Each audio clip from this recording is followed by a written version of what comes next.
Hey everyone, today I will show you how to cancel a StockX order.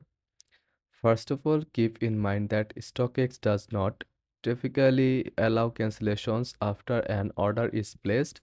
This is because all orders on StockX are binding and sellers are notified right away to fulfill your purchase. However, I will cover a few things you can try. If you made a mistake or need to cancel, go to the StockX website or app, click on Help, and then contact us.